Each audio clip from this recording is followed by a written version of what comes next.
Hey everyone! I wanted to talk a little bit about this mod that I have on my guitar, which is a whammy bar. It's an Xtrem floating tailpiece. This is basically an alternative to buying a Bigsby, and it's a whole lot cheaper than one, and I think it's just as good, and I kind of like it better than Bigsby's, and I'll kind of go into why that is. And I'll also go into what's not so great about it. So without further ado, let's take a closer look at the Xtrem floating tailpiece. Alright, so here we are with a closer look at the Xtrem on my guitar here. It's an Epiphone Les Paul. I took the strings off just so that I could show you kind of a little bit closer how this works and how it's installed. So the way this basically works is that the strings go in on this side and go across like any regular bridge. And for the whammy, there's a little spring here, and without the spring, this just loosely does whatever it wants. So with the string, it adds just that little bit of tension so that if you press down, it presses back up. Now, the strings itself add some tension, of course, so it doesn't stay this high up. It usually is about here. And then you press it down, and it'll go basically right back into place. One thing that I like a lot about this Xtrem as opposed to Bigsby's is that this arm can move freely all the way around if you want it to.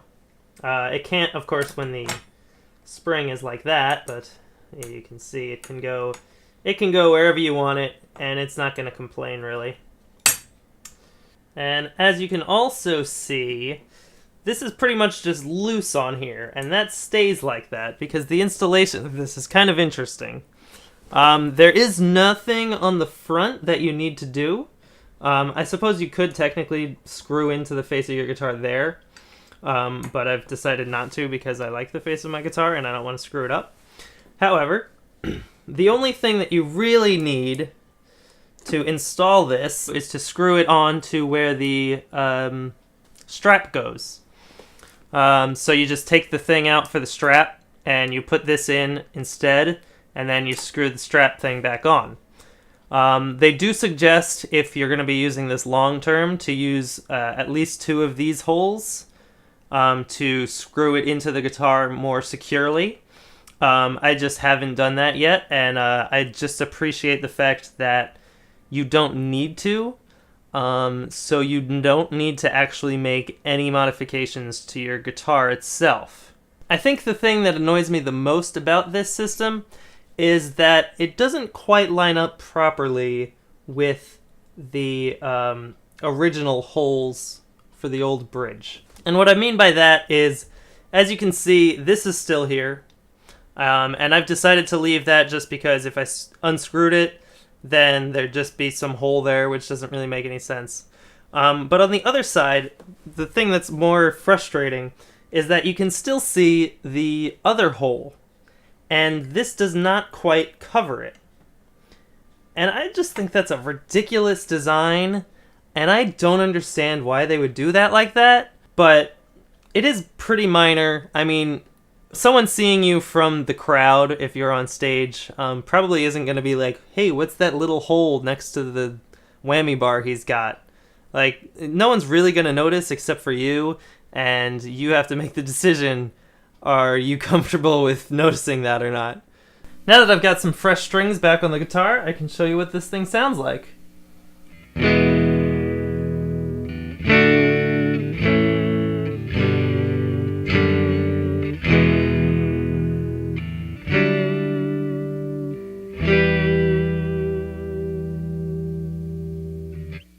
So it can do some pretty nice little vibrato type deals. You can also get pretty low if you want to do it.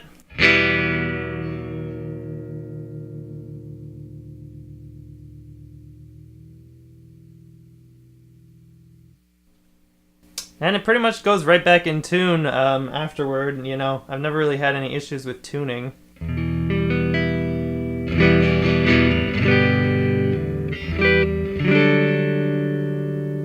You can also go a little high if you want, not as much as you can go low, but, you know, still something.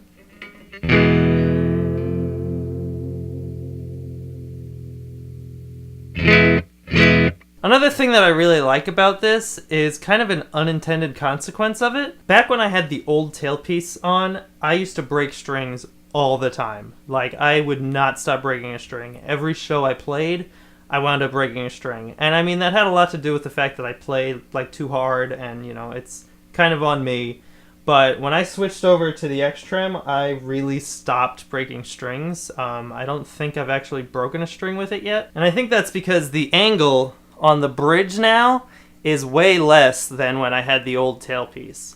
And I think that relieves a lot of the pressure. And so I break strings so less often. It's great. I love it. You can also put it wherever you want, you know, if you prefer playing like this, I guess, that's okay. If you want to play it like kind of a regular space, that's good. If you don't want to play it, you can move it down to the side, you can move it up back here, you can move it all the way up here. It really doesn't matter. You can go a whole 360 with that thing, and it doesn't really make a difference, which I think is great. A lot of people seem to like Les Pauls because of their really long sustain, and they're worried about switching parts out because the sustain will be ruined. Now, I don't really play music where I feel like I need sustain forever, but with the Xtrem, I don't feel like I've lost much sustain, and I don't really know how to show you that, but I'll just play a chord and let it rock, so you can see how much sustain I get, I guess.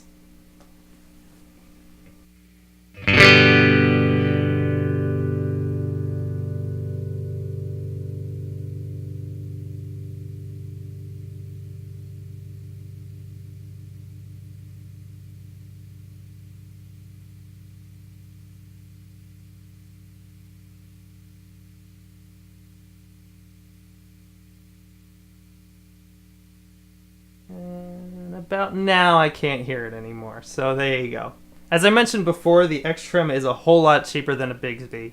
I'm pretty sure for Les Paul, a Bigsby goes for like $200, whereas the Xtrem goes for about $50, which I think is just a great deal for pretty much the same thing, if not better, in my eyes. That about does it for the Xtrem floating tailpiece.